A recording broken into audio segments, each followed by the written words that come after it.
O tema da ministração desta manhã é soltando as amarras da vida. Eu não sei se você já teve ou tem a sensação de que a tua vida está amarrada. O sentimento de que parece que as coisas não andam, a vida financeira não vai, a saúde não vai, o casamento não vai. A impressão de que parece que nada mudou em relação ao nosso posicionamento dentro da igreja. Parece que a gente hoje vive igual a gente vivia antes da igreja, antes de Cristo. Parece que nada dá certo, parece que a gente insiste, as coisas insistem em não acontecer. A impressão de que a gente está patinando na vida, de que o tempo passa, os anos passam, as semanas passam e a gente fica da mesma maneira. Então não sei se é só comigo ou se você também às vezes tem essa sensação, esse sentimento de que tem algo na minha vida que eu não consigo entender por que as coisas não acontecem. Porque no fundo era essa expectativa que a gente tinha quando vieram nos falar de Cristo. Pelo menos para mim, eu me lembro que quando vieram falar de Cristo para mim, o casal lá em Vinhedo disse: olha, Luciano, tem uma boa notícia para você. Jesus Cristo, ele entregou a sua vida para que você pudesse ter a transformação na sua vida.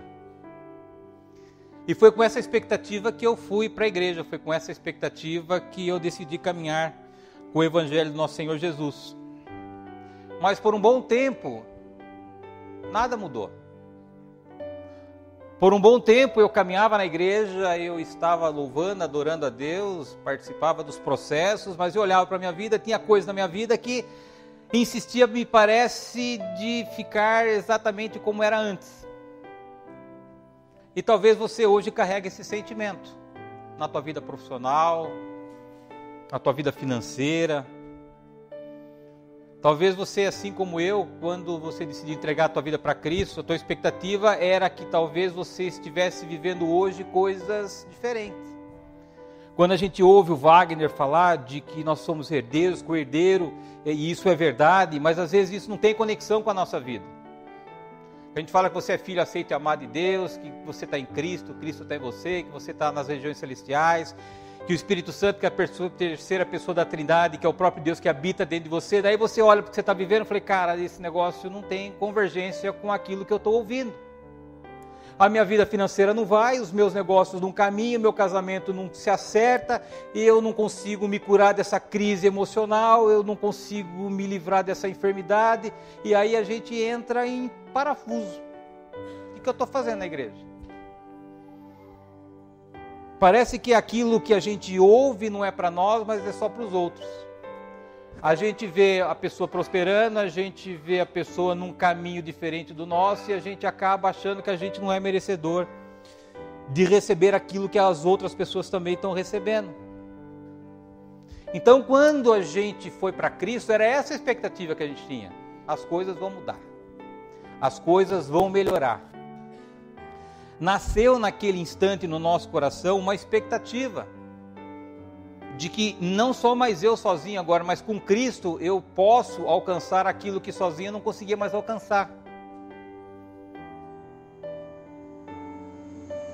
E aí a gente vem para a igreja e às vezes a gente percebe que a nossa vida está paralisada e as mudanças não acontecem.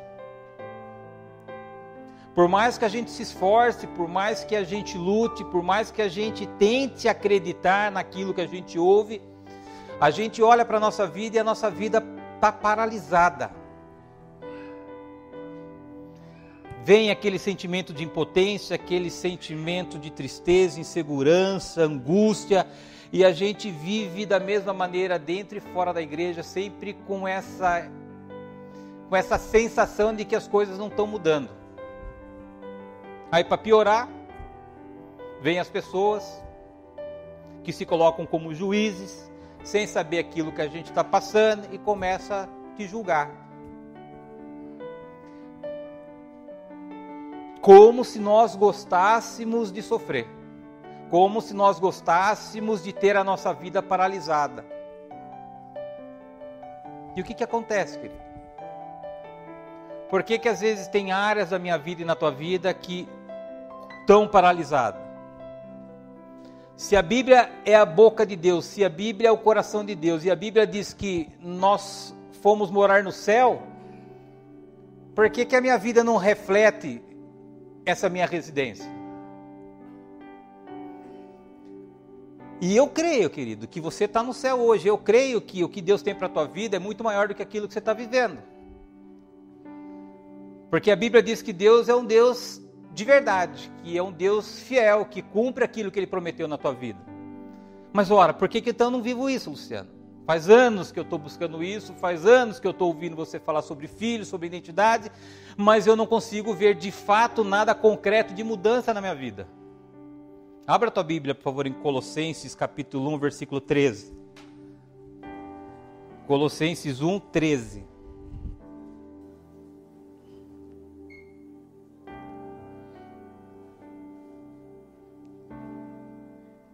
Diz assim a palavra do Senhor: Ele nos tirou da potestade das trevas e nos transportou para o reino do Filho do seu amor.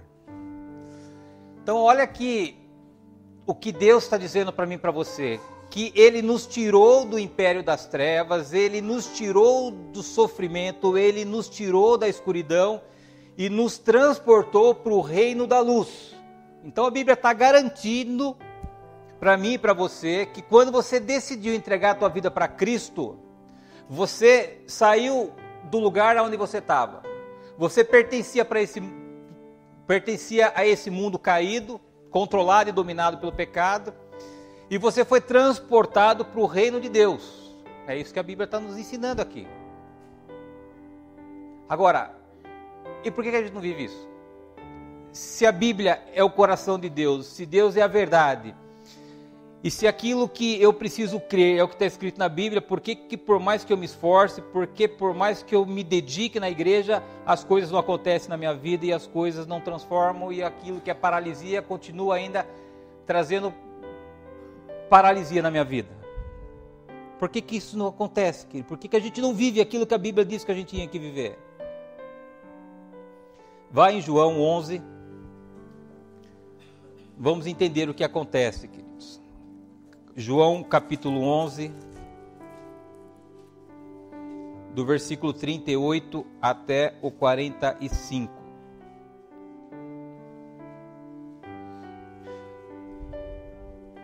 Nós temos que entender uma coisa, queridos, de que às vezes a gente está na igreja e a gente continua vivendo a nossa vida com a nossa razão, com o nosso intelecto. Às vezes nós falamos de Deus, falamos do céu, falamos do inferno e a gente negligencia o mundo espiritual. E tudo que o diabo quer é que nós negligenciemos assuntos espirituais para que ele continue trazendo paralisia na nossa vida no campo natural. Tudo que acontece na tua vida, nesse campo, queridos, aconteceu antes no campo espiritual. Se você não entender isso, você vai ficar lutando com as pessoas erradas e com as circunstâncias erradas. A Bíblia diz que a nossa luta não é contra sangue e contra carne, mas é contra principados e potestades. Então não adianta você brigar com as pessoas, não adianta você brigar com as circunstâncias, você tem que brigar com as suas armas no campo espiritual, porque é lá que muitas vezes está as explicações, o porquê a nossa vida está paralisada. João 11, 38 diz assim, vamos até o 45. Jesus, pois, movendo-se outra vez, muito em si mesmo, foi ao sepulcro, e era uma caverna, e tinha uma pedra posta sobre ela. E disse Jesus, tirai a pedra. Marta, irmã do defunto, disse, Senhor, já cheira mal, porque é já de 4 dias. Disse-lhe Jesus, não te hei dito que, se creres, verá a glória de Deus? Tiraram, pois, a pedra. E Jesus, levantando os olhos para o céu, disse, Pai, graças te dou por me haveres ouvido. 42. Eu bem sei que sempre me ouves, mas eu disse isso por causa da multidão que está ao redor, para que creiam que tu me enviastes. 43. E tendo dito isso, clamou com grande voz: Lázaro, venha para fora. 44. E o defunto saiu tendo as mãos e os pés ligados com faixas, e o seu rosto envolto num lenço. Disse-lhe Jesus: desligai-o e deixai-o ir. Muitos, pois, dentre os judeus que tinham vindo com Maria e que tinham visto o que Jesus fizera, creram nele. Queridos, essa passagem é uma passagem bem conhecida da morte de Lázaro. Foi a primeira vez que Jesus chorou. Jesus tinha uma conexão muito especial com essa família, com as irmãs, em especial com Lázaro. E Lázaro tinha adoecido e Lázaro acabou morrendo. E as irmãs chamaram Jesus, na verdade, quando ele ainda estava enfermo, com a expectativa de que Jesus, com a chegada de Jesus, Lázaro fosse curado. Só que a gente, lendo alguns textos antes, a gente percebe que Jesus não estava naquele local, e quando Jesus estava vindo para socorrer Lázaro, ele acabou dando atenção ou se voltando por umas outras circunstâncias que estavam acontecendo, e a hora que ele chegou, Lázaro já tinha morrido, já estava morto. E ainda que depois de 4 dias Lázaro estando morto, Jesus foi até o sepulcro, deu uma ordem para que eles tirassem a pedra. Jesus chamou Lázaro para fora, Lázaro veio para fora, Lázaro ressuscitou. E o 44 diz uma coisa muito importante para a gente entender algumas coisas das nossas vidas. 44 diz assim: e o defunto saiu, tendo as mãos e os pés ligados com faixas, e o seu rosto envolto num lenço. Disse-lhe Jesus: desligai-o e deixai-o ir. O que esse 44 está nos dizendo, queridos? Que às vezes tem algumas coisas que amarram a nossa vida, ainda que a gente tenha nascido de novo. Pensa que Lázaro estava morto. Jesus chama Lázaro para fora, Lázaro ressuscita. Então imagine você estava morto espiritualmente, você estava separado de Deus, você teve encontro com Jesus, a Bíblia diz que você nasceu de novo. E da mesma maneira a gente aprende aqui com essa experiência de Lázaro. Lázaro saiu da caverna, saiu do sepulcro, mas a Bíblia diz que ainda ele estava preso. Que ainda ele estava amarrado por faixas e ainda havia um lenço envolto sobre o seu rosto. E aí Jesus dá uma ordem para as pessoas. Jesus diz assim: desligai-os e deixai-o ir. Em outras palavras, solte Lázaro, liberte Lázaro, tira de Lázaro aquilo que está prendendo Lázaro ainda que ele tenha sido voltado para a vida. Então tem coisas, queridos, que é Jesus que vai fazer, e tem coisas que é a igreja que precisa fazer para você. A igreja, ela não consegue fazer com que você nasça de novo. Quem faz isso é Deus, é o Senhor Jesus. Agora, liberar a tua vida, soltar a tua vida de algumas amarras que eventualmente está te prendendo, isso é uma responsabilidade da igreja. Então a igreja tem 2 missões. Primeiro, te apresentar Cristo. Uma vez que você conhece Cristo, que você nasceu, a segunda função da igreja é soltar aquilo que ainda amarra a tua vida depois do teu novo nascimento. O que eu e você precisamos entender de que quem é vivificado é teu espírito. Mas tudo aquilo que você desenvolveu, que você realizou com a tua alma, com a tua mente, continua exatamente da mesma maneira. Quem se converte é o espírito, não é a alma. É o espírito que é vivificado, mas a alma precisa ser liberta. Se você não entender isso, por que a gente tem aqui o processo de libertação na igreja? Justamente para te ajudar a soltar aquilo que te prende ainda, mesmo você estando com Cristo, mesmo você ainda estando dentro da igreja. E nós vamos, durante a nossa vida, queridos, estabelecendo pactos, alianças com o mundo espiritual. Consciente ou inconscientemente, a gente vai assinando contrato com o mundo espiritual, que se a gente não cancela esses contratos, a nossa vida não vai. E a gente vive tentando trabalhar nas consequências e a gente não vai na raiz. Por isso que não adianta, eu vou orar porque Deus me deu um trabalho, porque me prospere financeiramente. Se tem alguma coisa na tua vida pregressa que tem conexão com o mundo espiritual, com algum pacto, alguma aliança que você estabeleceu, e essa aliança ela não foi quebrada, anulada, você acaba tendo a sua vida paralisada. Ainda que você esteja dentro da igreja, ainda que você seja uma nova pessoa, ainda que você seja um filho aceito e amado de Deus. Deus é um Deus de justiça. Se você decidiu, ainda que tenha sido, pensando em fazer algo para o bem, se você estabeleceu alguma aliança com o mundo espiritual,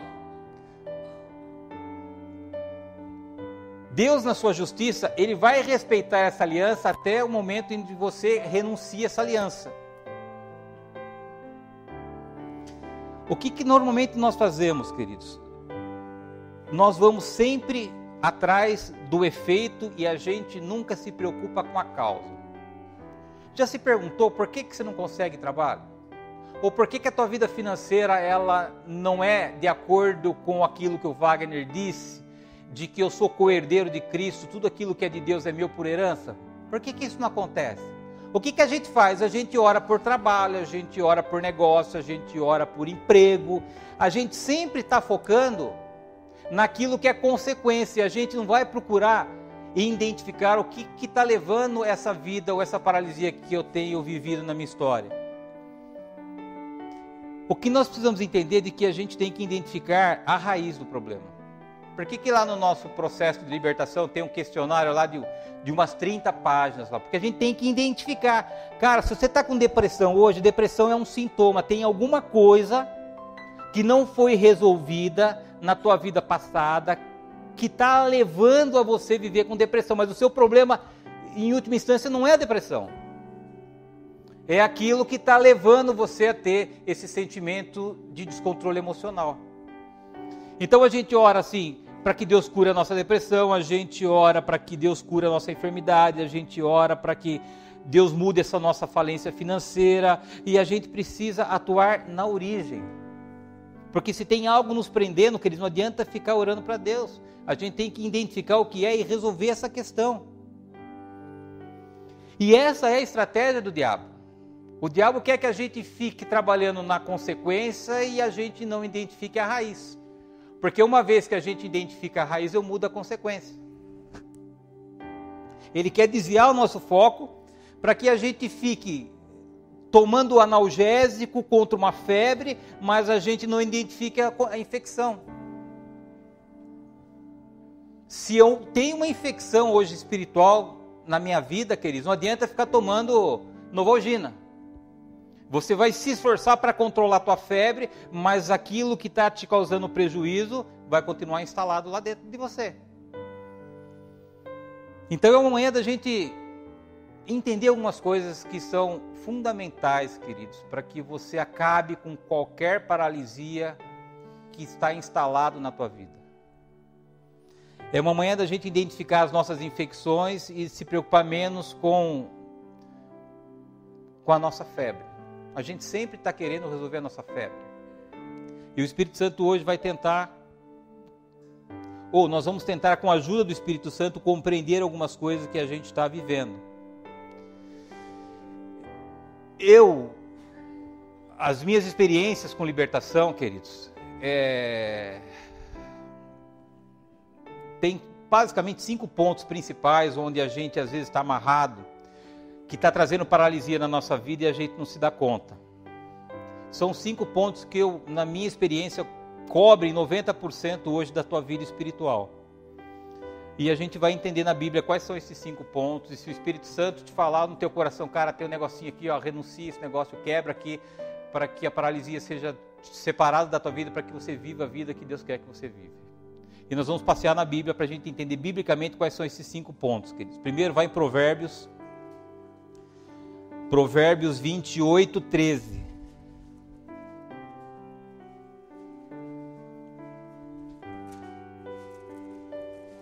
Aqui para quem tem problema financeiro, querido.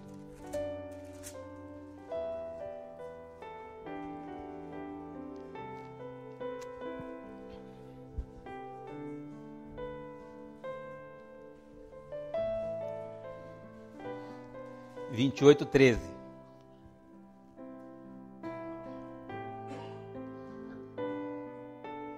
Todos acharam?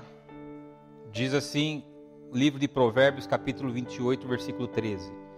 O que encobre as suas transgressões nunca prosperará. Então aqui, queridos, dá um ensinamento sério para a nossa vida. Há um ditado que diz assim, que todo pecado oculto na terra é um escândalo aberto no céu. A Bíblia diz, se você tem hoje um pecado, uma transgressão, uma iniquidade, que você não confessou a Deus, ou se você hoje está envolvido num relacionamento com uma pessoa ou com algumas pessoas, e você tem guardado algo que você fez no seu coração contra essas pessoas, a Bíblia diz que você não prosperará. Tem alguns assuntos, queridos, que não é fácil a gente lidar. Às vezes a gente tem que ter coragem de confessar para as pessoas que estão perto da gente, coisas que nós fizemos, coisas que nós deixamos de fazer. Não adianta a gente só conversar e se acertar com Deus e manter esse negócio no coração, querido. Peça para Deus, peça para que o Espírito Santo te dê a sabedoria para conduzir. Se você tem algum assunto que ainda, por exemplo, teu cônjuge não sabe, tua família não sabe, é importante você deixar as coisas claras para que você cesse eventualmente alguma paralisia financeira da sua vida. Porque a Bíblia diz que você nunca prosperará. Então você percebe que às vezes o meu problema e o teu problema não é no trabalho, não é no emprego, é em algo que às vezes a gente tem guardado no nosso coração e que a gente até hoje não colocou isso às claras.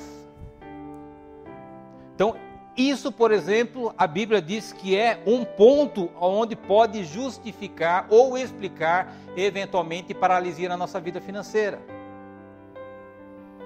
E aí de duas uma, ou eu tomo coragem e conversar com a pessoa, abrir meu coração em amor, pedir para que o Espírito Santo prepare a situação, as circunstâncias e falar o que precisa ser falado, ou a gente fica patinando na nossa vida financeira. Aí é uma decisão que a gente tem que tomar. Se você errou, queridos, quem que nunca errou na vida? Querido? Quem nunca pisou na bola na vida, querido? Agora, se conserte com a pessoa. Em amor, peça para que o Espírito Santo conduza o entendimento daquilo que aconteceu. Você vai fazer um bem para você e um bem para a pessoa que também talvez nem imagine que você tenha feito aquilo que você fez. O segundo ponto está em Provérbio 18, 21. Volta alguns versículos para trás. Então a primeira coisa, que pecado encoberto não prospera. 18, 21.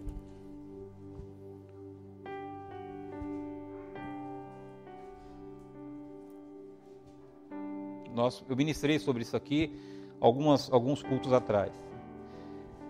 Diz assim: a morte e a vida estão no poder da língua, e aquele que a ama comerá do seu fruto. A morte e a vida estão no poder da língua. Palavra, querido. Quais são as palavras que você tem lançado sobre essa área específica da tua vida que está paralisada? Você tem lançado palavras de vida ou você tem lançado palavras de morte? O que é normal a gente fazer? Não tem dinheiro, não tem emprego, os meus negócios não estão bem, a economia não ajuda, eu não sei o que eu vou fazer a semana que vem. A gente só lança a palavra de morte para aquilo que já está complicado. E a Bíblia está dizendo que a gente tem que lançar a palavra de vida. E não é aqui, queridos, a gente dá uma de louco e fica falando, não, é promessa de Deus, se está na Bíblia, é para a tua vida, a esperança de que a tua vida vai mudar, é a garantia que nós temos do Evangelho do nosso Senhor Jesus. Agora, não adianta eu esperar, por exemplo, que a minha vida financeira ela seja transformada, se eu fico declarando morte para ela.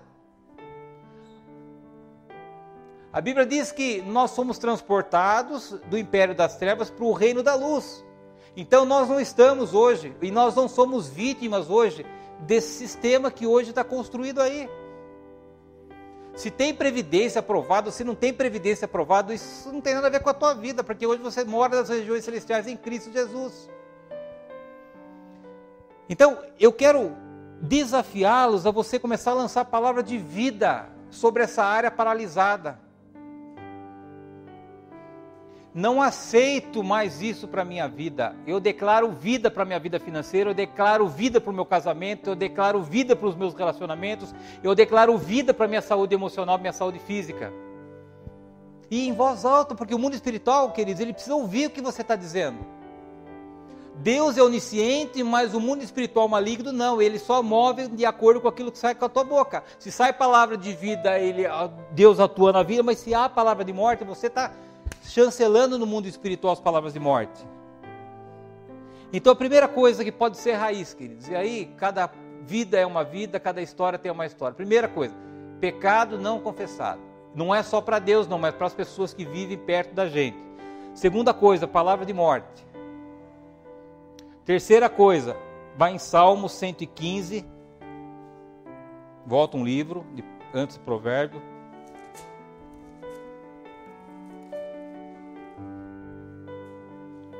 (115) do versículo 4 até o 8. Salmo 115.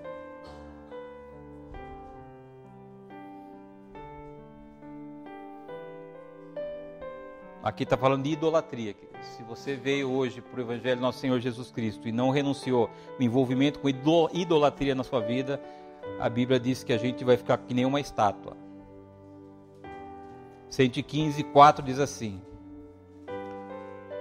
os ídolos deles são prata e ouro, obra das mãos dos homens.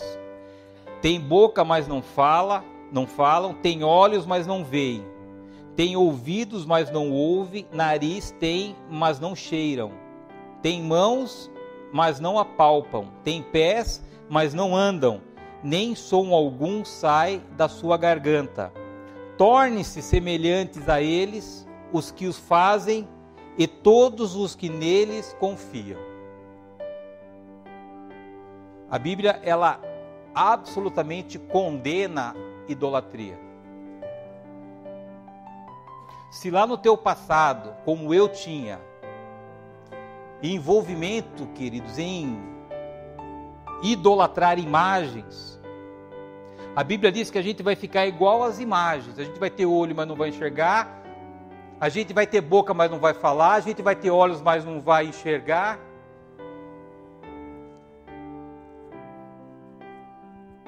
E não estamos discutindo aqui religião, queridos. Nós estamos discutindo aqui o que o salmista está nos ensinando em relação à idolatria. Às vezes a nossa vida não anda porque eu estou vivendo como uma estátua.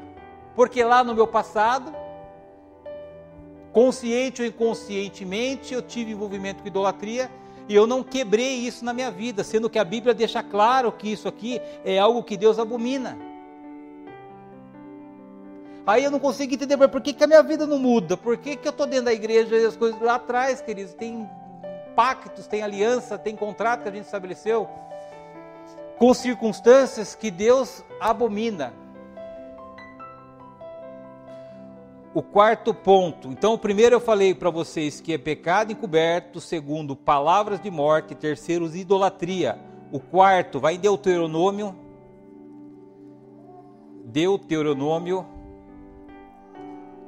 capítulo 18, 10 e 12. 10 a 12. Aqui fala do envolvimento com ocultismo.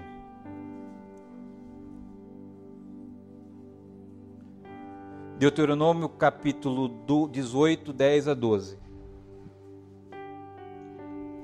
10 diz assim: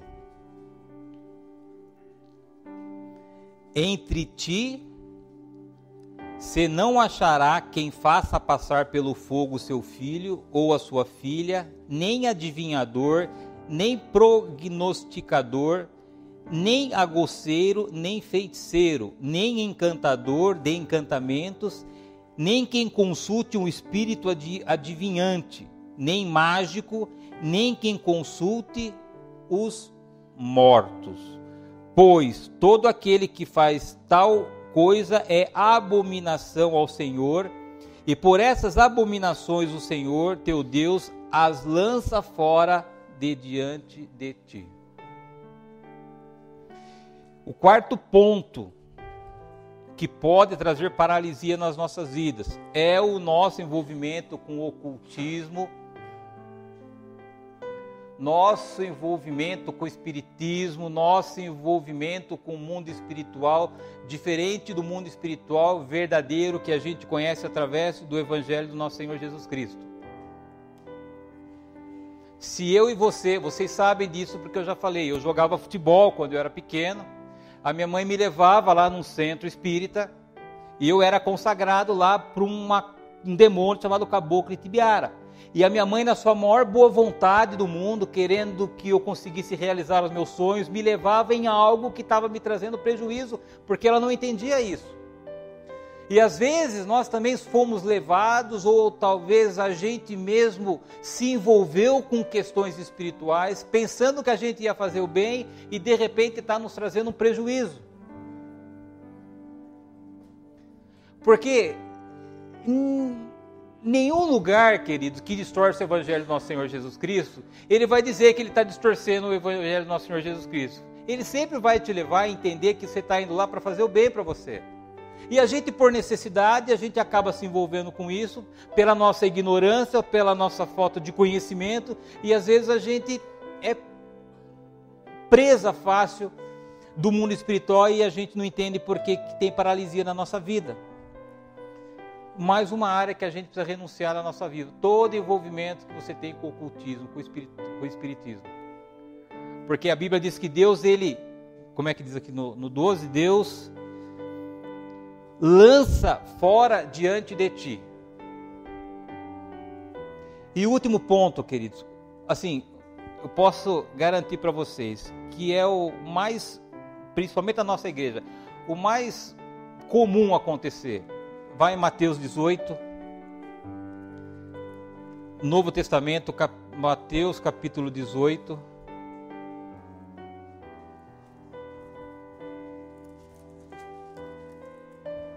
(32 ao 35). Aqui fala de perdão, querido.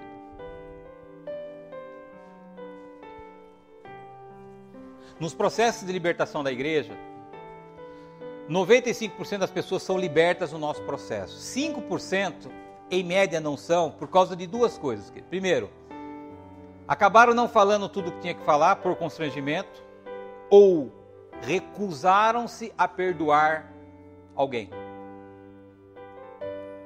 28, 32 a 35 diz assim, 32. Então o Senhor, chamando-o à sua presença, disse-lhes: servo malvado, perdoei-te toda aquela dívida porque me suplicastes. Não devias tu igualmente ter compaixão do teu companheiro, como eu também tive misericórdia de ti? E indignado, o Senhor o entregou aos atormentadores, até que o pagasse tudo o que devia. Ó Jesus dizendo: assim vos fará também meu Pai Celestial, se do coração não perdoardes cada um o seu irmão as suas ofensas. A falta de perdão, queridos, traz um prejuízo para a minha vida e para a tua vida extraordinário, pelo lado negativo. Nós precisamos aprender que perdoar uma pessoa É um bem que a gente faz para nós, não é para o outro. A falta de perdão, a Bíblia diz que há espíritos atormentadores que atuam em nossa vida em função da nossa recusa de perdoar as pessoas que nos maltrataram, que nos decepcionaram, que causaram prejuízo para as nossas vidas. O que é o perdão, se não eu pegar o pecado do outro e colocar sobre a minha vida e tocar minha vida para frente? Foi isso que Jesus Cristo fez por nós. Jesus pegou as nossas iniquidades, colocou sobre a sua vida, e em função disso hoje a gente tem a certeza de que a gente tem um lugar separado no céu. Então, a falta de perdão faz com que haja espíritos atormentadores que rondam a nossa vida e que eventualmente pode explicar alguma paralisia que a gente está vivendo. Ora, se Deus nos perdoa todos os dias, quem sou eu para recusar perdoar alguém que causou algum dano para nós, querido? Então eu te dei aqui 5 pontos para você pensar sobre aquilo que você está vivendo, se há alguma paralisia na tua vida. Primeiro, pecado encoberto. Se há algo que você precisa abrir teu coração para falar para alguém. Segundo, o que você tem lançado sobre essa área da tua vida que hoje está paralisada. Terceira, se você teve envolvimento com idolatria lá no passado e você não renunciou isso na tua vida. 5, envolvimento com espiritismo, feitiçaria ou ocultismo. E 6, a necessidade de você perdoar alguém que te causou algum dano. E inclui você também nessa lista, viu, querido? Porque às vezes a gente não se perdoa por problemas que a gente causou para nós mesmos. Isso é um outro perigo. E é muito comum nós não perdoarmos ou termos dificuldade de perdoar pai e mãe. Irmão, relacionamentos que não deram certos, pessoas da própria igreja. Eu vou pedir para o Bruno vir aqui, Bruno, por favor.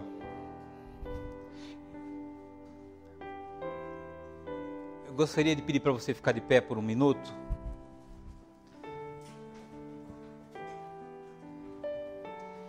Eu vou orar para que o Espírito Santo, queridos, possa trazer no teu coração, eventualmente, a raiz da paralisia que eventualmente você hoje está vivendo, queridos.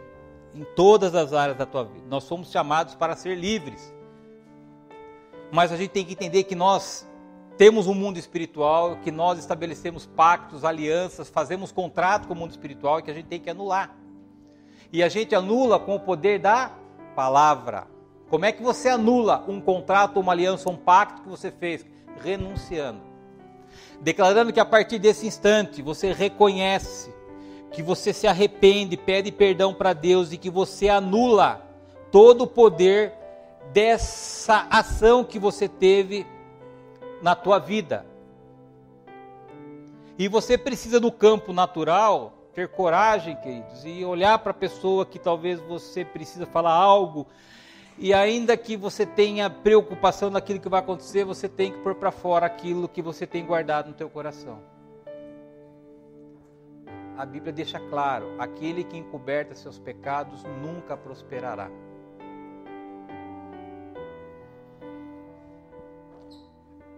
Nós vamos louvar e eu gostaria que você fizesse uma autoavaliação, queridos. Na área da tua vida que hoje está paralisada, na área da tua vida que não anda, tente encontrar alguma raiz nesse processo, com base nesses 5 pontos que a gente compartilhou na Bíblia com você, queridos. E se você eventualmente for incomodado pelo Espírito Santo e identificar que você se enquadra em algum desses pontos, o que eu quero te convidar é você renunciar isso na tua vida, queridos. Se até então isso não estava claro para você, e se hoje talvez você comece a entender algumas coisas que até então você não entendia, que você possa entre você e Deus, queridos, que é vertical aqui, não é? Luciano não pode nada, É entre você e teu pai. Que você diga para Deus: Senhor, eu me arrependo, Senhor, eu te peço perdão. E eu anulo todo pacto, toda aliança, tudo aquilo que eu estabeleci com o mundo espiritual, eu renuncio. E todo o terreno conquistado por Satanás agora está recuperado em função da minha posição em Cristo Jesus.